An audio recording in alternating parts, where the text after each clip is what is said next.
Second अटेम्प्टला competition अतिशय खतरनाक पद्धतीने वाढणार आहे. पर्सेंटाईल आणणं खूप अवघड होईल. फर्स्ट अटेम्प्टलाच जे करायचंय ते करा. फर्स्ट अटेम्प्टलाच ड्रीम कॉलेज मिळेल. सेकंड अटेम्प्टला मिळणार नाही. सेकंड अटेम्प्टला सुनामी येणार आहे. अरे बाबा, जर असंच होतं मी म्हणतो तर सेकंड अटेम्प्टला पैसे काय भजे तळायला भरले का? सीईटीला दान धर्म डोनेशन करायला लागले का तुम्ही? नाही ना. हे मॅटर करत नाही की फर्स्ट अटेम्प्ट आहे की सेकंड अटेम्प्ट आहे. हे मॅटर करतं आपल्याला आपलं ड्रीम कॉलेज मिळतं की नाही. Second attempt is a game changer. Why sir? Because second attempt has one additional thing जी फर्स्ट अटेम्प्ट कडे नाहीये. ती काय sir? That is time. That is time. चला, मान्य आहे त्या टाइम मध्ये कॉम्पिटिशन पण वाढेल, मानलं ना. पण असं काहीतरी आपण करू शकतो की we can really change our game in this competition for second attempt. कसं सर? कसं? सगळं सांगतो, नीट लक्ष द्या. सगळ्यात पहिले सेकंड अटेम्प्ट का बरं? सेकंड अटेम्प्ट का बरं? त्याचं तुम्हाला एकदम चांगलं उदाहरण देतो. इमॅजिन करा ही एक शूटिंग अकॅडमी आहे. शूटिंग अकॅडमी आहे आणि इथे सिलेक्शन होत आहे. ठीक आहे, शूटिंगचं सिलेक्शन चालू आहे. आता ही मुलगी बघा, हिच्याकडे हिचा ट्रॅक रेकॉर्ड काय? तर हिने नॅशनल लेवलला गोल्ड मेडल आणले शूटिंगमध्ये आणि इंटरनॅशनल लेवलला इंडियाला रिप्रेझेंट केले. ठीक आहे सर. आणि हा मुलगा बघा, याचा काय? या आता नवीन आलाय, शूटिंग अकॅडमीमध्ये नवीन आलाय. ठीक आहे, थोडंफार कसं तरी त्यांनी शूटिंग शिकला येतो, पण जास्त एक्सपिरियन्स नाही. आता तुम्हाला मी 1 लाख रुपये दिले सर, 1 लाख रुपये. आता तुम्हाला म्हटलं या मुलावर तुम्ही बेट लावणार, या मुलीवर बेट लावणार. तुम्हाला मी म्हणतो या मुलाकडे 3 चान्स आहे. किती चान्स आहे सर? 3 चान्स आहे सेंटरला शूट करायला. ते जे आपला निशाण असतो तिथे सेंटरला शूट करायला. आणि या मुलीकडे एकच चान्स आहे. तुम्हाला जर म्हटलं की तुम्हाला 1 लाख रुपये लावायचाच आहे, तुम्ही कोणावर लावणार? You have no option. तुम्हाला लावायचे पैसे कोणावर लावणार? तुम्ही थोडे बुद्धिमान असाल तर तुम्ही हिच्यावर लावाल. का सर? कारण तिचं प्रिपरेशन जास्त आहे. तिच्याकडे अटेम्प्ट कमी पण तिचं प्रिपरेशन जास्त आहे. So it does not matter how many attempt you have. It matters is त्या अटेम्प्ट मध्ये तुमचं प्रिपरेशन कसं आहे. Are you confident for first attempt? If not, then तुम्ही या मुलासारखेच आहात. तुम्ही काय करता? आता पॅनिक करतो सर मी, आता पॅनिक करतो, आता रॅन्डम व्हिडिओ बघतो. हे करू का ते करू? कुठून तरी शॉर्टकट रॅन्डम व्हिडिओ चालू आहे सर. इन्स्टाच्या रील चालू आहे सर, इन्स्टाच्या रील चालू आहे. येणारच इन्स्टाच्या रील. कुठून येणार? कारण प्रेशर आहे. काय करणार आहे? माइंडला सोल्युशन नाही ना, मग माइंड भटकणारच. ठीक आहे. त्याच्यानंतर सर ऍडमिट कार्डचं टेन्शन. ऍडमिट कार्ड माझा कुठला अटेम्प्ट आहे, असा अटेम्प्ट आहे, फर्स्ट अटेम्प्ट आहे, त्याच्यानंतर कुठली शिफ्ट आहे, काय कसा पेपर येईल, हे सगळ्या गोष्टीचं टेन्शन आहे. अर्धवट चॅप्टर प्रिपरेशन करणं चालू आहे. सर हा चॅप्टर सोडू का हा पकडू? काही प्लॅन नाहीये. आणि याच्यामुळे काय होईल? एक खूप महत्वाची गोष्ट, आपले 10 ते 15 दिवस आपले वाया जातील. आणि हे जे 10 ते 15 दिवस वाया गेले ना, तर आपण पहिल्या अटेम्प्ट मध्येच आपण सेकंड अटेम्प्ट साठी आपली कबर खोदून घेऊ. कळते का तुम्हाला? पहिला तर डुबालच आणि दुसरा पण डुबाल, पण त्याला रस्ता आहे. सगळ्यात पहिले असं इतिहासात उदाहरण आहे का की एक स्टेप बॅक जायचं आहे ना. छत्रपती शिवाजी महाराजांनी 1665 पुरंदरचा तह ऐकला असेल तुम्ही, की मिर्झा राजे जयसिंगला महाराजांना 20 पेक्षा जास्त किल्ले द्यावे लागले होते. किती? 20 पेक्षा जास्त किल्ले द्यावे लागले होते. ठीक आहे, फोर्ट्स द्यावे लागले होते. आणि त्यांनी ते दिले. 2 स्टेप मागे आले. का? कारण त्यावेळेस स्वराज्याची तेवढी तयारी नव्हती शत्रूच्या मुकाबल्याने. मग महाराजांनी तो वेळ प्रिपरेशन साठी वापरला आणि जेव्हा शत्रू बेसावध होता तेव्हा सगळे किल्ले महाराजांनी परत मिळवले. आणि तुम्हाला माहितीये 1674 राज्याभिषेक झाला महाराजांचा. बरोबर आहे सर. म्हणजे असं आपल्याला करता येतं. This is called as a smart move. पण सगळ्यात मोठी याच्यात एक पिटफॉल आहे. काय पिटफॉल आहे सर? पिटफॉल हा आहे, धोका हा आहे की सेकंड अटेम्प्टला मला प्रिपरेशन करायचंय सिरियस, म्हणजे सेकंड अटेम्प्टला मी सिरियस अटेम्प्ट देणार आहे, म्हणून आता रिलॅक्स होणं हा सगळ्यात मोठा धोका आहे. रिलॅक्स जर तुम्ही झाला तर तुमचा सेकंड अटेम्प्ट पण पाण्यातच जाणार आहे. तुम्हाला आता काहीही करून तुम्हाला सिरियस पण राहायचंय आणि सेकंड अटेम्प्टला पण प्रिपरेशन करायचंय. सेकंडचं पण प्रिपरेशन करायचंय. ठीक आहे, सेकंडचं पण प्रिपरेशन करायचंय. सर ते कसं संभव आहे ते सांगतो मी तुम्हाला कसं संभव आहे. एक गोष्ट डोक्यात ठेवा की जर तुमचे आता 60, 70, 80 मार्क येत असतील सीईटीला मॉक टेस्ट मध्ये, तर तसंही तुम्ही काही फार तीरने मारून घेणार. लगेच गव्हर्नमेंट कॉलेज मिळणार नाही तुम्हाला. मिळणार आहे का? नाही मिळणार आहे. याचा अर्थ आपण रिस्क घेऊ शकतो. ज्यांना 120 130 मिळत आहेत तुम्ही करत राहा तुमचं, ठीक आहे. पण ज्याला कॉन्फिडन्स नाहीये, ज्याला खरंच वाटतं की नाही यार आपला फर्स्ट अटेम्प्ट पाण्यात जाऊ शकतो, आपल्याला सीओपी व्हीजीटीआय तर जाऊ द्या, गव्हर्नमेंट पण मिळणार नाही, त्यांच्यासाठी हा व्हिडिओ आहे. सिरियस कसं राहू सर? सिरियस आणि सेकंड अटेम्प्ट एकचदा कसं संभव आहे ते सांगतो तुम्हाला. सगळ्यात पहिले सिरियस आपण का नाही राहणार? कारण आपल्याला माहिती चला सेकंड अटेम्प्टला द्यायचा पेपर, काय प्रॉब्लेम आहे ना. मग आता परत हळूहळू प्रिपरेशनला हे करणार. फर्स्ट अटेम्प्टचं सगळ्यात चांगली गोष्ट काय ना की फर्स्ट अटेम्प्टला तुम्हाला, कारण प्रेशर आहे म्हणून प्रेशरमध्ये जास्त अभ्यास होतो, पण प्रेशर मध्ये जास्त अभ्यास होतो पण जर त्याला प्लॅन नसला, रॅन्डम असला तर ते काही कामाचं नाही.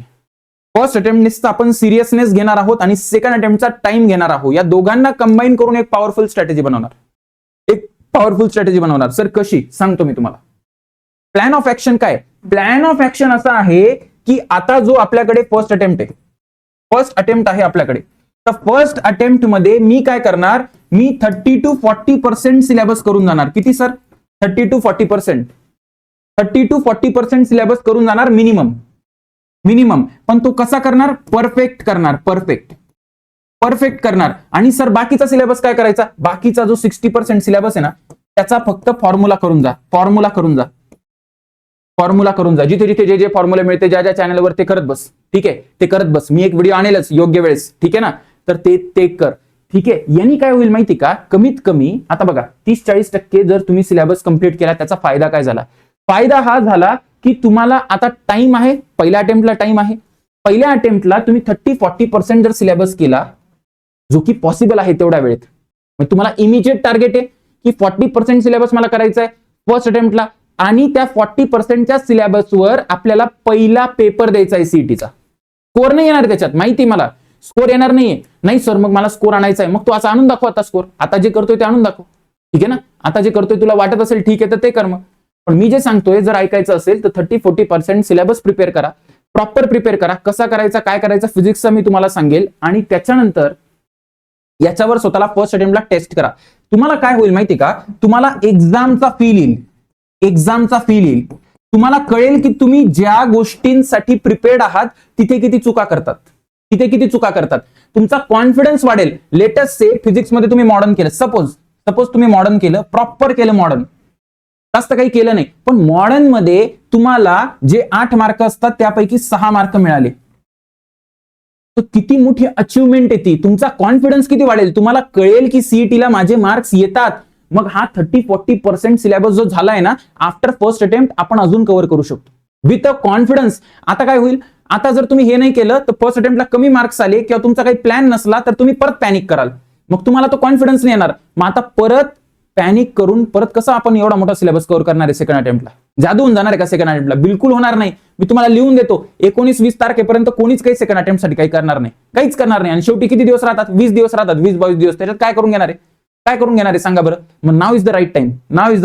ठीक आहे सर. मग प्लॅन ऑफ ऍक्शन मध्ये टॉपिकची लिस्ट आहे. मी तुम्हाला सांगतो काय काय करायचं. सगळ्यात पहिले एरर प्लस वेक्टर हे तुम्हाला रक्षक मधून करायचंय. ठीक आहे, रक्षक मधून करायचंय. रक्षक नावाची प्लेलिस्ट बघा, तुम्ही चेक करा, आपल्या युट्यूब चॅनलवर आहे, तिथे आहे. ठीक आहे. त्याच्यानंतर ग्रॅव्हिटेशन करायचा, त्याच्यानंतर साऊंड वेव्ह करायचा. फिजिक्सचं काय काय करायचं मी तुम्हाला ते सांगतोय. ठीक आहे, हे झालं सर, हे झालं बेटा. त्याच्यानंतर मॉडर्न फिजिक्स, कारण तुमच्याकडे वेळ आहे तर मॉडर्न फिजिक्सचे 2 चॅप्टर कुठले? Dual nature plus structure of atom वाला. हे तुम्ही जे चॅप्टर आहे dual nature structure of atom आणि न्यूक्लियर वाला जो चॅप्टर आहे, तर हे कुठून करणार? हे कर बेटा तू 5 इयर PYQ मधून. ठीक आहे. आणि रक्षक जे आहे ना, तर रक्षकची PDF एकदा चेक कर की अजून मी काही फॉर्म्युले ऍड केलेत का. रक्षक मध्ये पण मी मॉडर्न फिजिक्स घेतला ना, तिथे काही अजून फॉर्म्युले ऍड केलेत, 1-2 फॉर्म्युले ऍड केलेत, ते बघून घ्या फक्त, ते बघून घ्या. ठीक आहे. हीट सेक्शनला तुम्ही रक्षक फॉलो करा बिंदास. रक्षक मध्ये काय कव्हर करा? थर्मल प्रॉपर्टीज, त्याच्यानंतर थर्मल प्रॉपर्टीज, त्याच्यानंतर केटीजी रेडिएशन, काही प्रॉब्लेम नाही, KTG radiation plus 5 year PYQ मधून तुम्हाला थर्मो कव्हर करायचंय. काय कव्हर करायचंय सर? थर्मो कव्हर करायचंय. कव्हर करायचंय म्हणजे एकदम सिरियसली ते लेक्चर बघा, रेकॉर्डेड लेक्चर बघा प्रॉपर, त्याच्या नोट्स काढा. ठीक आहे ना? नोट्स म्हणजे जे जे काही इम्पॉर्टंट फॉर्म्युले आहेत त्याचे क्वेश्चन सॉल्व्हिंग करा. ठीक आहे, हे झालं सर? झालं. त्याच्यानंतर ऑसिलेशन, बेटा ऑसिलेशन आणि अल्टरनेटिंग करंट हे दोन्ही तुम्ही 5 इयर पीवायक्यू मधून करू शकता फास्ट. ठीक आहे, 5 इयर पीवायक्यू मधून करू शकता. हा मला माहिती वेळ लागेल, पण आपल्याकडे वेळ आहे म्हणून सांगतोय तुम्हाला. वेळ आहे म्हणून सांगतोय. तुम्हाला जर वाटलं सर नाही आम्हाला 5 इयर पीवायक्यू खूपच जास्त वाटते, तुम्ही काय करा, रक्षक मधून करा, काही प्रॉब्लेम नाही. आणि 5 इयरची पीवायक्यू ची पीडीएफ चेक करा. हे जर तुम्ही बघितलं, हे किती मार्क्स आहे? हे किती मार्क्स आहे बघा. हे 2 मार्क आहेत, हे 2 मार्क आहे. ग्रॅव्हिटेशनला पण 2 मार्क आहेत. साऊंडला 1 पकडा. कधी 2 असतात, कधी 1 असतात. हे 1 ठीक आहे. मॉडर्न फिजिक्सला साधारण 7 मार्क आहे, 7 ते 8 मार्क आहे. आपण याला जर 8 मार्क पकडले, हीट सेक्शनला पण साधारण 8 मार्क आहेत. ठीक आहे ना? केटीजी 3, केटीजी रेडिएशन 3, त्याच्यानंतर थर्मो 2, 5 आणि तिकडे 2, 7 पर्यंत पकडा. 7 पर्यंत पकडा इकडे. ठीक आहे ना? 7 पर्यंत पकडा. ऑसिलेशन्स 3 आणि अल्टरनेटिंग करंट 3. किती झालं सर? 3 3 6, 6 आणि 7 13, 13 आणि 8 किती? 21, 1 22, 23 24 25 26 मार्क आहेत. 26 मार्क म्हणजे जवळजवळ 50% ऑफ द सिलेबस आहे. थोडाफार कमी करायचंय तुम्हाला तर अजून करू शकता, बट प्रिपेअर दिस वेल. हे एकदम खतरनाक प्रिपेअर करा, एकदम खतरनाक प्रिपेअर करा. एक गोष्ट माझी लक्षात ठेवा, तुमचा फर्स्ट अटेम्प्टचा सिरियसनेस आणि फर्स्ट अटेम्प्टचा कॉन्फिडन्स डिटरमाइन करेल की तुम्ही सेकंड अटेम्प्टला कसं प्रिपेअर करताय. कॉम्पिटिशन का वाढणार नाही तुमच्यासाठी? यासाठी, कारण तुम्ही प्लॅननी चालाल. कॉम्पिटिशन केव्हा वाढते? जेव्हा आपल्याकडे प्लॅन नसतो. जेव्हा माझ्याकडे हुकुमी एक्का नाहीये तेव्हा कॉम्पिटिशन तर वाढणारच आहे ना. What is competition? What the hell is competition? Competition is all about preparation. It's not about numbers. Numbers काय? अरे जर मूर्ख लोक आले कॉम्पिटिशन मध्ये, जनता वाढवली, नुसती जनता वाढवायची त्यांनी कॉम्पिटिशन वाढत नाही. क्वालिटी जनता वाढल्यावर कॉम्पिटिशन वाढते. Are you getting it? मी काय समजायचा प्रयत्न करतोय? हो सर, कळतंय तुम्ही काय बोलताय ते. तर लक्षात ठेवा, हे टॉपिक तुम्हाला, हे सगळं मी तुम्हाला सांगितलं बेटा, सगळं सांगितलंय. ऍप्लिकेशन डाउनलोड करायचं, त्याच्यात तुम्हाला सगळ्या गोष्टी मिळतील. ही मी चेकलिस्ट दिली आहे, कशात कसं काय बघा. ही मॉडर्न फिजिक्सची चेकलिस्ट आहे प्रॉपर सब टॉपिक वाईज तुम्हाला दिसेल की काय काय कव्हर करायचंय. फोटो करंटचा ग्राफ कसा आहे, कुठला ग्राफ आहे, पोटेन्शियल इफेक्ट कसा आहे, डी ब्रॉग्ली मध्ये काय काय फॉर्म्युले असतात, हे सगळं तुम्ही चेक करू शकता. ठीक आहे, हे सगळं तुम्हाला ऍपवर मिळेल. ऍप्लिकेशन डाउनलोड करा, गुगल प्ले स्टोरला जा, ऍप्लिकेशन डाउनलोड करा. त्याच्यामध्ये खजाना आहे, सगळ्या गोष्टी फ्री मध्ये अवेलेबल आहे. प्रॉपर त्याचा युटिलाइज करा. मगाशी मी तुम्हाला म्हटलं की 1 लाख रुपये तुम्हाला त्या शूटरवर लावायचा आहे. हे जे तुम्ही करताय ना, this is not 1 lakh, not even 1 crore. हे त्याच्यापेक्षा पण जास्त आहे. कारण कॉलेज म्हणजे खूप मोठी, कॉलेज म्हणजे आयुष्यभराची कमाई असते. म्हणून जो निर्णय घ्याल तो प्रॅक्टिकल घ्या. मी जे सांगतोय ते जर त्याच्यावर तुम्हाला विश्वास ठेवायचा आहे की नाही ठेवायचा आहे, हे तुमचा निर्णय तुम्ही घ्या. विचार करा मी काय म्हणतोय, then take the decision. But take the decision that is very important.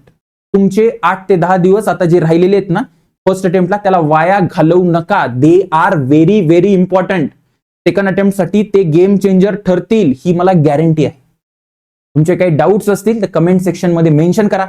अभ्यास करत राहा, फरक पडत नाही बेटा. फर्स्ट अटेम्प्टला झेंडा गाड किंवा सेकंड अटेम्प्टला झेंडा गाड, झेंडा गाडायशी मतलब असतो. युपीएससीच्या पहिल्या अटेम्प्टला किंवा तिसऱ्या अटेम्प्टला किंवा 5व्या अटेम्प्टला जरी IAS झाला ना, तरी IAS हा IAS असतो. कळतंय का मी काय म्हणायचा प्रयत्न करतोय? जर तुमच्या बुद्धीत शिरलं असेल तर ते इम्प्लिमेंट करा. काही डाऊट असेल तर कमेंट सेक्शन मध्ये विचारा. All the best.